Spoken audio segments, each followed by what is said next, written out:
I need the police to answer immediately. My wife and child got badly. They did check him? Yes, sir. This is official that they're dead? Is that the last time you talked to him? Yes. You know, I tried to turn him over, and I don't know, I figured it out. There was blood, there was brain, skull, hair, and there's nothing on him. In the serene heart of the South Carolina Lowcountry, where Spanish moss-draped oak trees sway in the gentle breeze and southern charm lingers in the air, a story unfolded that would send shockwaves across the nation. It's a tale of privilege, betrayal, and unspeakable tragedy. A real-life drama that reads like a Hollywood blockbuster. While the most captivating real crime tales take us into the darkest regions of the psyche, cases seldom expose the nation's terrible heart. The tangled case known as the Murdaugh murders seems like it could only happen in America, a story of generational power and corruption. This Southern Gothic morality drama follows a wealthy but decaying Southern family whose wealth and influence lead to a shocking spree of carelessness, greed, and murder. The trial that gripped the nation and led to Alex Murdaugh's conviction for murdering his wife and kid on March 3 touched more than one family. The Murdaugh family, who have lived in South Carolina for more than a century, has suffered from a string of financial crimes and suspicious deaths since 2015, including an alleged homophobic hate crime, a fatal boating accident, a mysterious fall and insurance scam, the double murder of the family matriarch and favorite son, and a potential roadside incident. After a complicated series of events, South Carolina County Court indicted struggling patriarch Alex Murdaugh for the 2021 murders of his wife and kid, bringing his total count to over 80. Murdaugh pleaded not guilty to murder on July 20, 2022, setting the stage for a horrific trial and media circus that resulted in a guilty verdict and 2 life sentences. Since Randolph Murdaugh Sr. founded his law office in Hampton County in 1910, the Murdaughs have ruled South Carolina's Lowcountry, the lush, mossy region at the state's bottom. His son Randolph Jr. and grandson Randolph grew the firm into a major practice. All 3 men were 14th Circuit Court solicitors for South Carolina from 1920 until 2006. Murdaugh's 86-year circuit solicitorship was the longest in U.S. history. As expected, this gave the family great power and influence over Hampton County and the circuit's other 4 counties. Like their father, Randolph IV and Alex became lawyers. South Carolina subsequently barred lawyers from performing both public prosecutor and private attorney obligations, so the guys worked as volunteer prosecutors for their father while running the family's legal practice. The solicitor's office eventually fired Alex, and the family law firm changed its name earlier this year from Peters Murdaugh Parker Ellsworth and Detrick to Parker Law Group, most likely to avoid the growing stigma of the Murdaugh name, particularly its association with Alex Murdaugh. Alex was a golden kid who had golden offspring. He was born in 1967 and studied law at the University of South Carolina, where he met athlete-turned-sorority sister Margaret Maggie Branstetter. They married in 1993 and have 2 kids, Buster and Paul.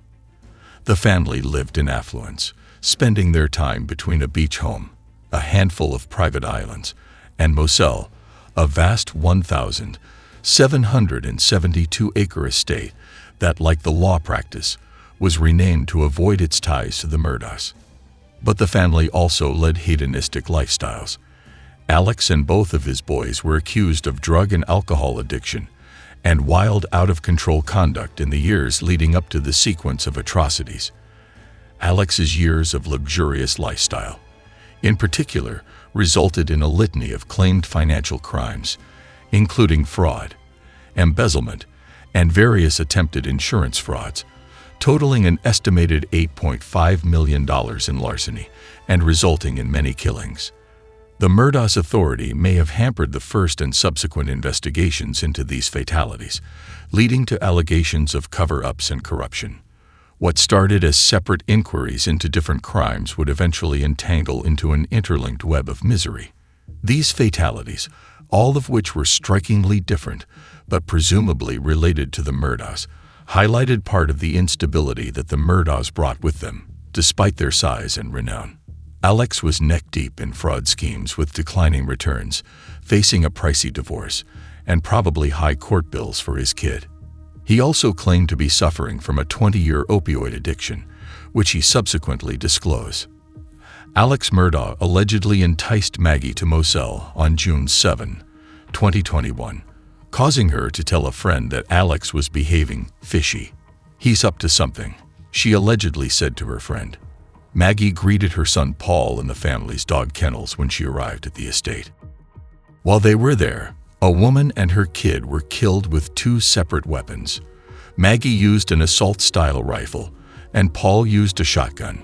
Soon after, Alex arrived on the site and contacted 911 to report the fatalities. An autopsy subsequently revealed that both perished from numerous gunshot wounds. The Murdaugh's double murder prompted Alex Murdaugh's house of cards to crumble. He was instantly suspected of the killings, and the case made national news. Randolph, his father, died 3 days after the killings. Murdaugh resigned from the family's legal practice on September 3, 2021, after the firm questioned him about his years of potential theft. The business subsequently sued him, and the police launched their own criminal investigation into the suspected fraud. Alex contacted 911 the next day, September 4, 2021, to describe a weird roadside event in which he claimed to have blown a tire. Alex stated that when a stranger stopped to assist him, they shot him in the head instead. Despite the fact that someone definitely shot and grazed Alex in the head, witnesses at the scene did not accept his tale. "It kind of looks like a setup, so we didn't stop," one 911 caller said. On September 14, Alex revealed his true plan. He planned to have a buddy shoot and murder him so that his surviving son, Buster, could collect Alex's $10 million life insurance benefit. Authorities detained Murdaugh and his accomplice, Alex's suspected drug supplier and former customer, Curtis Smith, and charged both men with conspiracy to commit insurance fraud.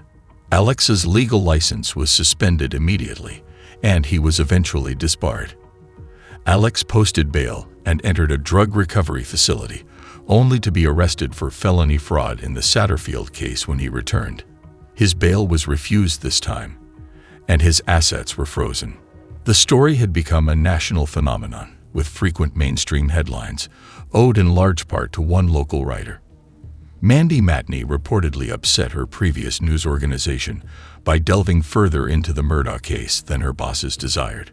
Hundreds of charges were issued against Alex Murdaugh and his co-conspirators between November 2021 and July 2022.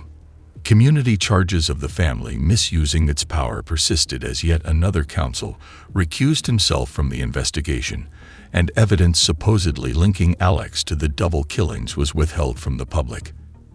Alex Murdaugh, on the other hand, was indicted for the double murder of his wife and son on July 14, 2022. Today is one more step in a long process for justice for Maggie and Paul, said Mark Keel, director of the South Carolina State Law Enforcement Division. However, Alex Murdaugh does not seem to aim to make the procedure simple.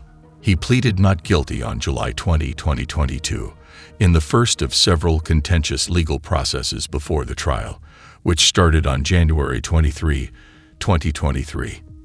The courtroom spectacle that unfolded over the next 6 weeks, with the national media watching, gave onlookers a glimpse into what that century of accumulated power has truly accomplished. Judge Newman had to order the removal of a portrait of Murdaugh's grandfather from the courthouse in order to ensure a fair trial.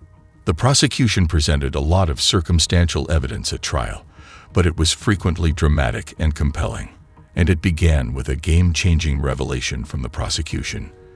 Never-before-seen cell phone footage was taken just before the killings on Paul's phone.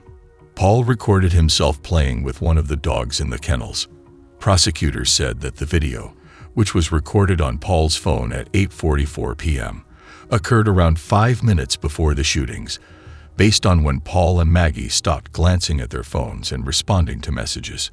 That would put Alex at the scene before the killings, contradicting his account of events. Another dramatic moment occurred when Alex Murdaugh abruptly took the stand in his own defense and revealed that his prior, long-standing assertion that he had not been at the kennels was a lie. Instead, he stated that he had just spent a few seconds at the kennels before returning to the home soon before Maggie and Paul were slain. It was a feeble, blatant effort to rationalize a web of falsehoods, and the jury saw right through it. Murdaugh was found guilty on March 2, 2023, after just 2 hours of deliberation. Clifton Newman, a circuit court judge, chastised Murdaugh for his fall from grace, citing his continued duplicitous conduct. Murdaugh was subsequently sentenced to 2 consecutive life terms by Judge Newman. Murdaugh's sentence starts immediately in the Kirkland Correctional Institution in Columbia, South Carolina, a maximum security prison. If you found this video thought-provoking and informative, please don't forget to hit the like button and share it with those who might be interested. If you haven't already, make sure to subscribe to our channel and turn on the notification bell.